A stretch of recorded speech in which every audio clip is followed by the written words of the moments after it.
Well, hello, Tube. I have timestamps down below if you want to just jump to the book, the story. If you want to skip all this intro stuff. All right.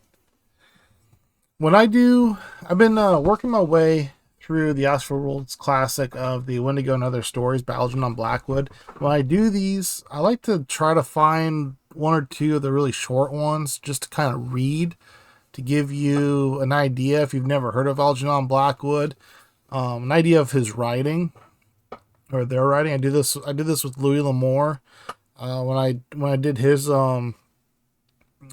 short stories of his, and so that's what I'm going to do with this one. Now, this is not intended to be professional quality or anything else. It's still just me, and I'm not a professional.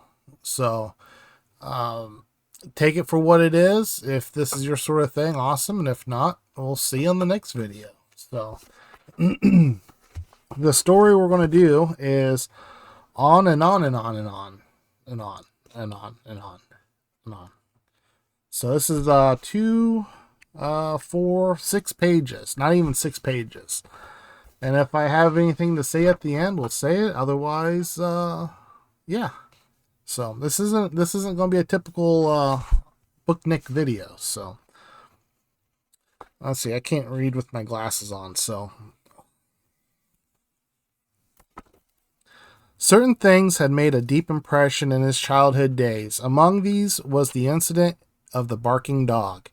It barked during the convalescence. I can't read, so there's going to be a lot of mispronounced words. You're just going to have to deal with it. Cause this is me. This is how I read, with mispronouncing everything and instantly forgetting people's names. From something that it barked during his convalescence from something that involved scarlet and the peeling skin. His early mind associated bright color and peeling skin with the distress of illness. The tiresome barking of a dog accompanied it. In later years, this sound always brought back the childhood virtualization. Across his mind would flit a streak of vivid color, a peeling skin, a noisy dog, all set against a background of emotional discomfort and physical distress. "It's barking at me," he had complained to his old nurse, whose explanation that it was Carlo, with his rheumatics in the stables, brought no relief. He spoke to his mother later.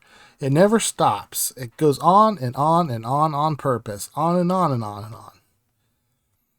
How queer the words sounded. He had got them wrong somewhere. On and on and on. Or was it a name? The name of the barking animal. On and on. On and on. On and on and on. His mother's words were more comforting. "Carlos, barking because you're ill, darling." She apparently speaks like William Shatner. My apologies. Carlos barking because you're ill, darling. He wants you to get well." And she added, "Soon I'll bring him in to see you. You shall ride on his back again." "Would he peel if I stroked him?" he inquired, a trifle frightened. "Is his skin shiny like mine?" She shook her head and smiled. "I'll explain to him," she went on, and then he'll understand. He won't bark anymore." She brought the picture book of natural history that included all creatures in ark and zoo and jungle. He picked out the brightly colored tiger. "A tiger doesn't bark, does it?" he asked, and her reply added slightly to his knowledge, but much of his imagination. "But does it ever bark?" he persisted. "That's really what I asked." "Growls and snarls," said a deep voice from the doorway. He started, but it was only his father, who then came in and amused him by imitating the sound of a tiger makes, until Carlos's naughtiness was forgotten and the world went on turning smoothly as before. After that, the barking ceased. The rheumatic creature sniffed the air and nosed the metal biscuit tray in silence. He nosed the metal biscuit tray in silence. He understood apparently. It had been rather dreadful, this noise he made. The sharp sound had broken the morning silliness. The morning stillness, yeah. It broke the morning silliness. For many days, no one but the boy was awake at the early hour. The boy and the dog had the dawn entirely to themselves. He used to lie in bed, counting the number of barks. They seemed endless. They jarred. They never stopped. They came singly, then in groups of 3 and 4 at a time, then in a longer series, then singly again. These single barks often had a sound of finality about them. The creature's breath was giving out. It was tired. It was full stop sound. But the true full stop, the final bark, never came, and the boy had complained. He loved old Carlo, loved riding on his burly back that wobbled from side to side as he moved forward very slowly. In particular, he loved stroking the thick curly hair. It tickled his fingers and felt nice on his palm. He was relieved to know that it would not peel. Yet he wondered impatiently why the creature he loved to play with should go on making such a dreadful noise. Doesn't he know? Can't he wait till I'm ready? There were moments when he doubted if it really was Carlo, when he almost hated the beast, when he asked himself, is this Carlo, or is this on and on and on and on and on and on and on and on? The idea alarmed him rather. On and on and on was quite friendly, not quite safe. At the age of 50, he found himself serving his king during the Great War, a neutral country whose police regarded him with disfavor, and would have instantly arrested and clapped him into gaol had he made a slip. He did not make this slip, though incessant caution had to be his watchword. He belonged to the service which runs risks yet dares to claim no credit. He passed under another name than his own, and his alias sometimes did things his true self would not do. This alter ego developed oddly. He projected temporarily, as it were, a second personality, which he disliked, often despised, and sometimes even feared. His sense of humor, however, made light of the split involvement. When he followed, he used to chuckle. I wonder if the sleuths know which of the two they're today, Junior. Know which of the two they were tracking down, myself or my alias. It was in the melancholy season between autumn and winter, snow on the heights of the fog upon the lower levels, when he had suddenly laid low by the plague that milked the world. The Spanish influenza caught him. He went to bed. He had a doctor and a nurse. No one else in the hotel came near his room. The police forgot him, and forgot the police. His hated alias Baker also was forgotten, or perhaps merged back into the parent itself. Outside his quarters, on the first floor, the plane trees shed their heavy rain-soaked leaves, letting them fall with an audible plop upon the gravel path. He heard the waves of the sullen lake in the distance. The crunching of the passing feet he heard much closer. The heating was indifferent, the light too weak to read by. It was lonely, dismal time. On the floor above, 2 people died, 3 on the one below. The French officer next door was carried out. The hotel, like many others, became a hospital. In due course, the fever passed. The intolerable aching ceased. He forgot the times when he had thought he was going to die. He lay half convalescent, remembering the recent past. Then the remoter past. The remoter past? The remoter past. Yeah. Okay. And so slipped back to dim childhood scenes when the cross but faithful old nurse had tended him. He smelt the burning leaves in the kitchen garden and heard the blackbird whistle beyond the summer house. The odor of moist earth in the tool house stole back, with the fragrance of sweet apples in the forbidden loft. These earliest layers of memory fluttered their ghostly pictures, like a cinema before his receptive mind. There were eyes long closed, voices long silent, the touch of hands long dead and gone. The rose garden on a sultry August afternoon was vivid, with the smell of rain-washed petals.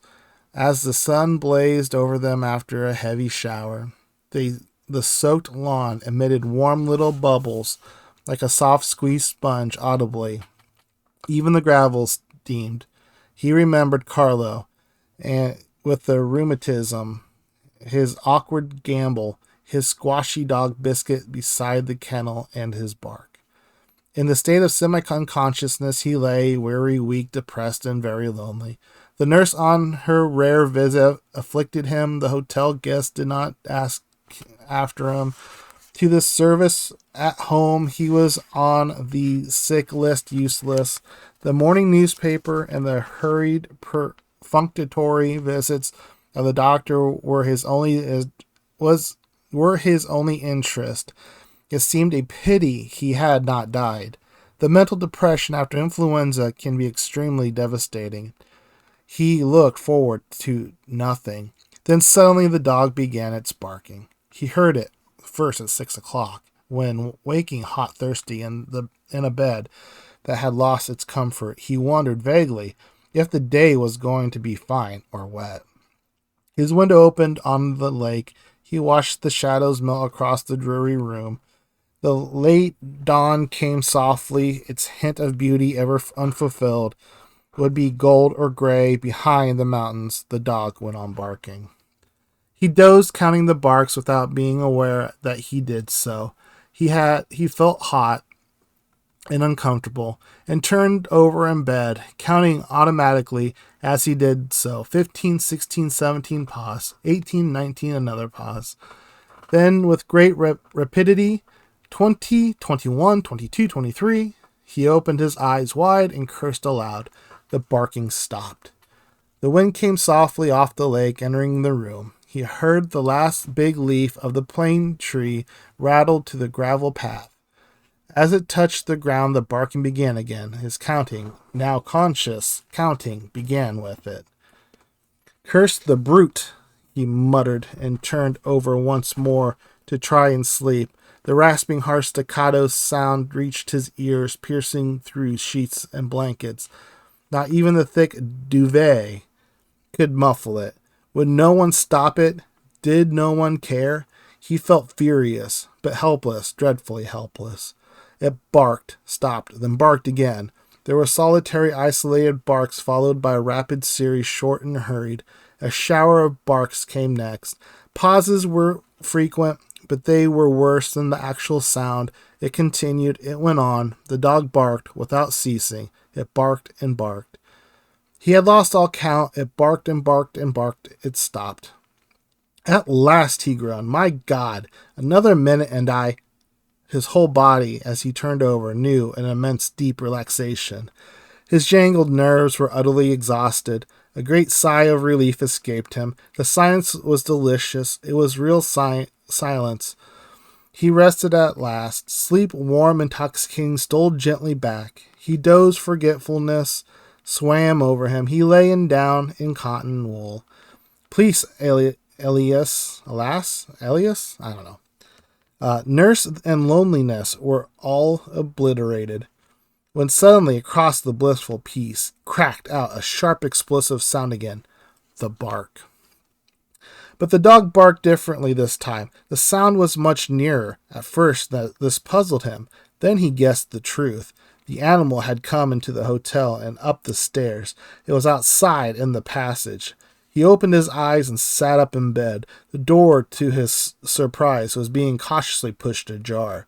He was just in time to see who pushed it, with such gentle, careful pressure. Standing on the landing in the early twilight was Baker, his other self, his alias, the personality he disliked and sometimes dreaded. Baker put his head around the corner, glanced at him, nodded familiarly, and withdrew, closing the door instantly, making no slightest sound. But before it closed, and before he had time to even feel astonished, the dog had been led in, and the dog, he saw at once, was old Carlo. Having expected a little stranger dog, this big, shaggy, familiar beast caused him to feel a sense of curious wonder and bewilderment. "But were you the dog that came there that barked?" he asked aloud as friendly creature came waddling up to the bedside. "And have you come to say you're sorry?" It blinked its roomy eyes and wagged its stumpy tail. He put out his hand and stroked its familiar wobbly back.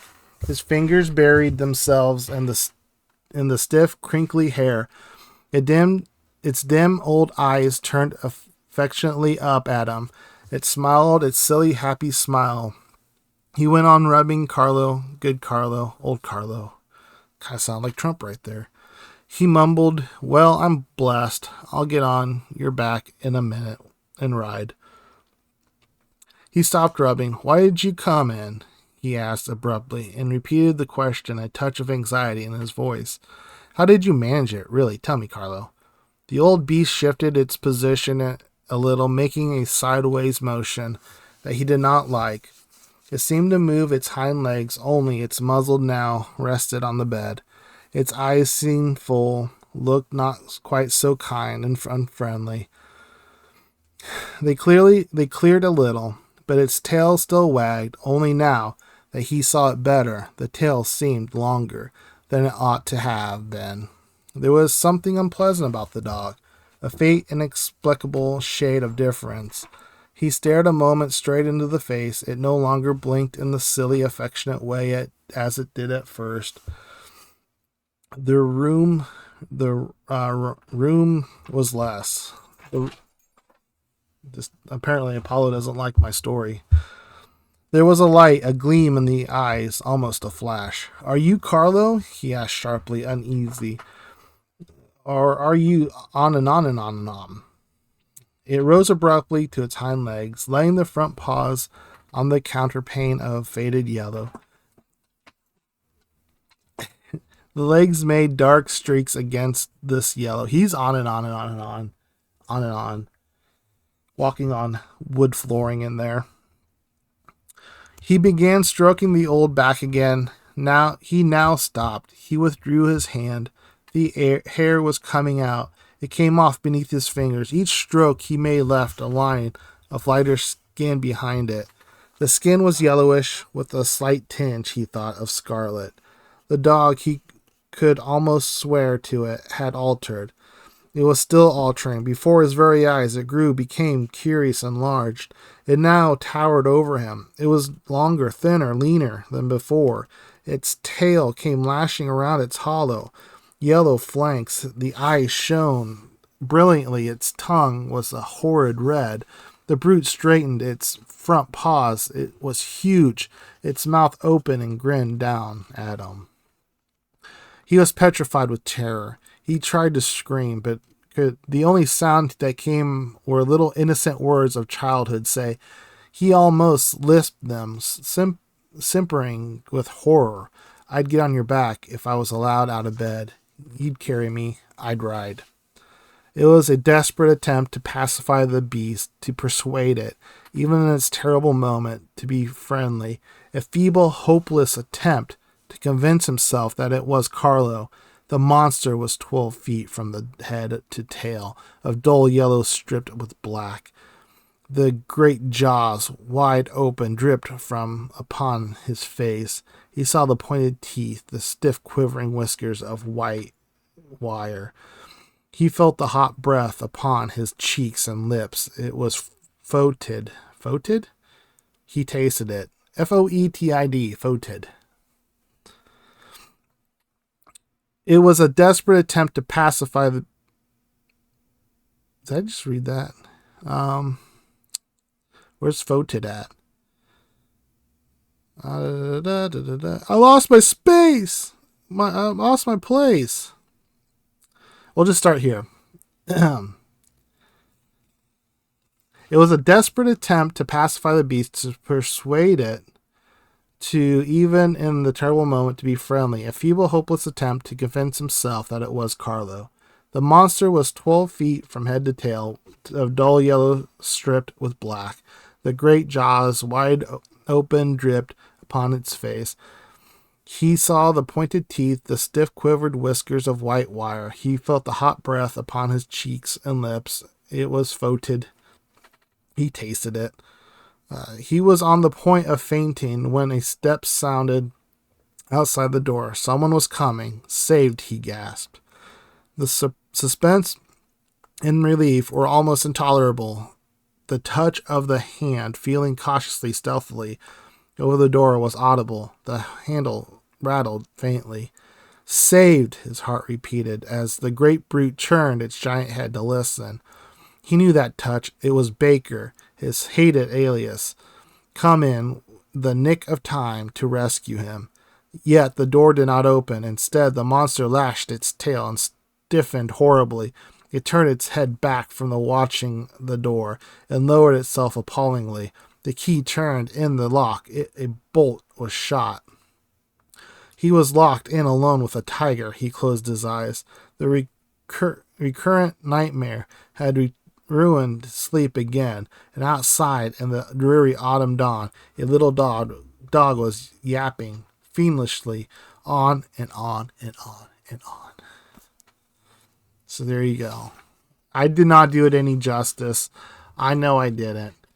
But that's might give you a taste of what Algernon Henry Blackwood does and can do with 6 page. What did I say it was 6 pages to not even 6 pages. So that's why I kind of say he's kind of Borges-esque in the fact where he can do a lot in such a little space of pages. I thought it was pretty dang good. I don't know what to really take from it. Besides, it sounds like a kid had maybe a reoccurring nightmare up into his adulthood of this on and on and on and on. And maybe he had, what was that he started off with? Was it like leprosy or something? I don't know. Something that makes your skin shiny and peel. Does leprosy make your skin shiny and peel? I don't know. But yeah, I thought it was a good little. I wouldn't quite call it a banger, but I enjoyed that. That was pretty good. So that's it for this one, peeps. Let me know down below if you enjoyed the story. I know I didn't do it any justice. I can't read. What can I say? I just can't read, and I didn't do it any justice. So, cheers, peeps. Oh, my mouse stopped. Cheers, peeps.